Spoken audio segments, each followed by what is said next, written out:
नमस्कार दोस्तों, India's growing military power YouTube channel में एक बार फिर से आप सभी का स्वागत है। आज हम बात करेंगे भारतीय नौसेना के एयरक्राफ्ट कैरियर्स के बारे में। दरअसल परसों यानी 14 मई 2024 को द ट्रिब्यून समाचार एजेंसी को रक्षा मंत्री श्री राजनाथ सिंह जी ने एक इंटरव्यू में ये कहा है कि भारत बहुत जल्द तीसरे एयरक्राफ्ट कैरियर को बनाने जा रही है। मगर यही असली खबर नहीं है। राजनाथ सिंह ने इसी इंटरव्यू में ही एक ऐसी बात कही जिससे इंडियन डिफेंस सर्कल में भूचाल आ गया है। राजनाथ सिंह ने तीसरे एयरक्राफ्ट कैरियर पे ही भारत के रुकने का इरादा न होने की बात की और उन्होंने कहा कि भारत कुल 5 या 6 स्वदेशी एयरक्राफ्ट कैरियर बनाने की प्लान पर काम कर रहा है। यानी IAC-2 जो कि विक्रांत का ही सिस्टर शिप होने वाला है, वहाँ पर ही सिलसिला खत्म नहीं होगा।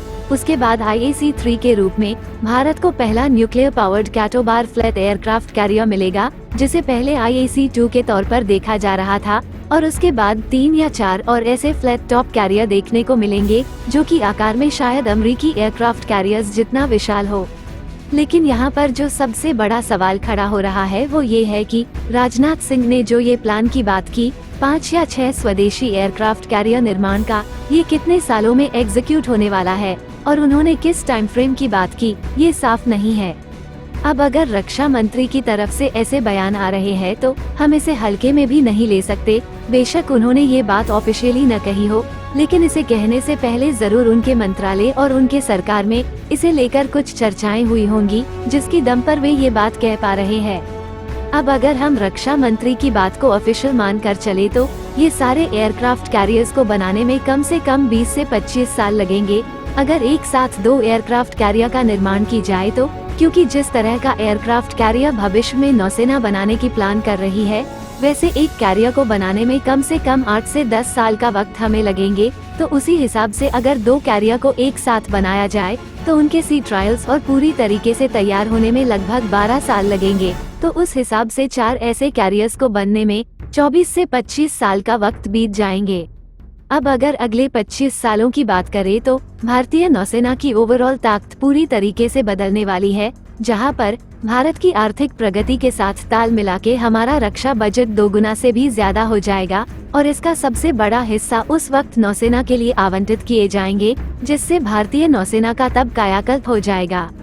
अब एयरक्राफ्ट कैरियर्स की जब बात आती है तो उनके साथ destroyers, frigates, corvettes, nuclear attack submarines और एयर इंडिपेंडेंट प्रोपल्शन के साथ में आने वाले कन्वेंशनल डीजल इलेक्ट्रिक सबमरीन्स की भी बात आती है, जो एक साथ एक एयरक्राफ्ट कैरियर के साथ में आकर एक कैरियर बैटल ग्रुप तैयार करते हैं, जो एक साथ दुश्मनों के ऊपर हमले को अंजाम देते हैं। अब आप लोग समझ ही रहे होंगे कि एक एयरक्राफ्ट कैरियर को बनाने का मतलब सिर्फ एक एयरक्राफ्ट कैरियर का ही निर्माण नहीं होता। इसके साथ इसके पूरे लाओ लश्कर, युद्धपोतों और पनडुब्बियों की एक फ्लीट तैयार करनी पड़ती है, जिन पर एक भारी इन्वेस्टमेंट करने की आवश्यकता होती है और जिन्हें बनाने में समय लगता है।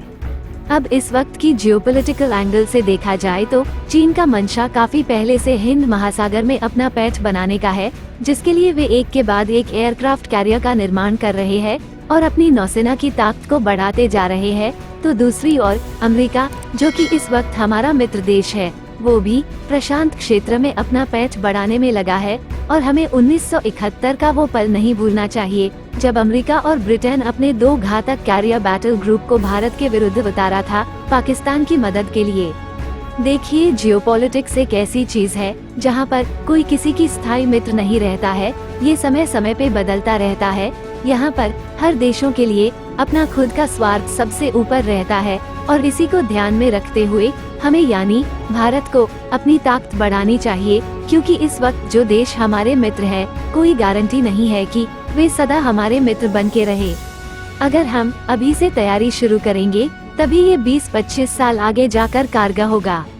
जैसे जैसे भारत तरक्की करता जाएगा, भारत की रीजनल और ग्लोबल एस्पिरेशंस बढ़ते जाएंगे और ये स्वाभाविक है, और वैसे वैसे भारत के लिए खतरों की संख्या भी बढ़ सकता है और इसीलिए जरूरत है कि हम अपनी नौसेना पर ध्यान दें, और जिसकी शुरुआत अब हो चुकी है।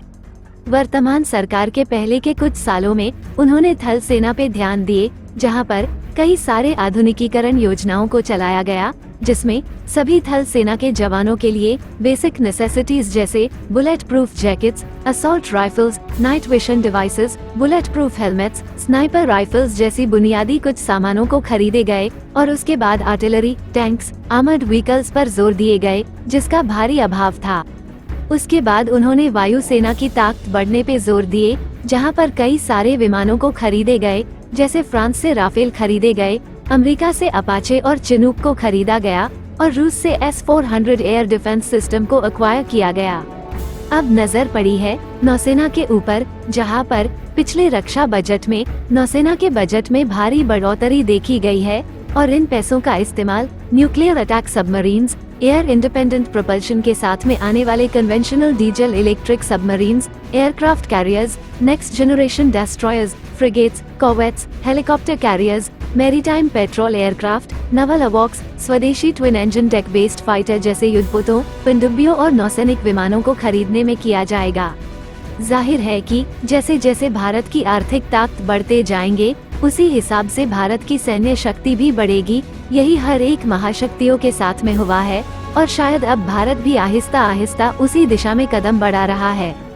5 या 6 एयरक्राफ्ट कैरियर बैटल ग्रुप के होने से भारत न सिर्फ हिंद प्रशांत क्षेत्र में अपना धाक जमा सकेगा, बल्कि भारत अगर चाहे तो दुनिया के किसी भी कोने में अपना कैरियर बैटल ग्रुप को भेज सकेगा, जैसा कि हम अक्सर अमेरिका को करते देखते आए हैं। इसी के साथ इस वीडियो पे बस इतना ही। उम्मीद है कि आप सभी को वीडियो पसंद आया होगा। वीडियो को अंत तक देखने के लिए धन्यवाद। चैनल को सब्सक्राइब कीजिए, वीडियो को लाइक और शेयर जरूर कीजिए और वीडियो पर अपना राय कमेंट सेक्शन में बताना मत भूलिए। मिलते हैं अगले वीडियो पे, तब तक देखते रहिए इंडियाज ग्रोइंग मिलिट्री पावर। जय हिंद।